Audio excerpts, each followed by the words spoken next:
বাধা আছে সত্যি, তার চেয়েও বড় মানুষের বাধা পেরোনোর শক্তি। যে একদিন দল থেকে বের করে দিয়েছিল, সেই একদিন পিঠ চাপড়ে বলে, সাব্বাস বেটা, ভুল কে না করে। সেখান থেকে শিক্ষা নিয়ে সূর্যের মতো পুরেই তো এক একজন হয় খাঁটি সোনা। মায়ের দোয়া টিম বলে টিপ্পনি কাটা দলটাই বিশ্বকাপে প্রথম ম্যাচ জিতে দেখিয়ে দিল। সত্যিই তো, রিয়াদ হৃদয়দের মাথার উপর শুধু মায়ের দোয়া কেন, সারা দেশের মানুষের দোয়া ছিল। ওরা 11 জন জিতলেই যে জিতে যায় পুরো দেশ। একটা সময় মাশরাফি, সাকিব, তামিম, মুশফিক, রিয়াদ এই পঞ্চপাণ্ডবরা ভালো না খেললে বাংলাদেশ জিতত না।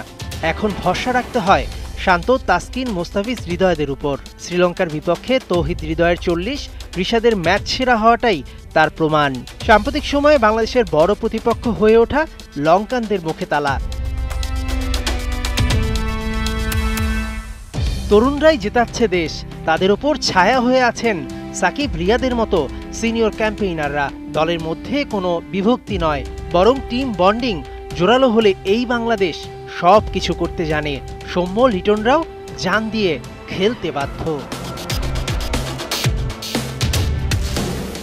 বাংলাদেশের সামনে আর 3টা ম্যাচ, সাউথ আফ্রিকা, নেদারল্যান্ডস ও নেপাল। ইতিহাস বলে বাংলাদেশ কোনো আসর জয় দিয়ে শুরু করলে সেই আসরে ভালো কিছু হয়। বাংলাদেশের মতো ক্রিকেট পাগল ফ্যান বেজ আপনি খুব কম দেশেই পাবেন। ক্রিকেটে সবসময় পারফরমেন্সই শেষ কথা নয়, বরং ভাগ্য, দোয়া এসবও লাগে। লিখে নাও তুমি স্মৃতির পৃষ্ঠা জুড়ে আজকের দিনটাকে, লিখে নাও তুমি গভীর অনুভূতিতে। এই জয়ই হতে পারে ইতিহাস রচনার নোঙর, বিশ্বজয়ের বন্দরে। মেহেদী নাইম, 71।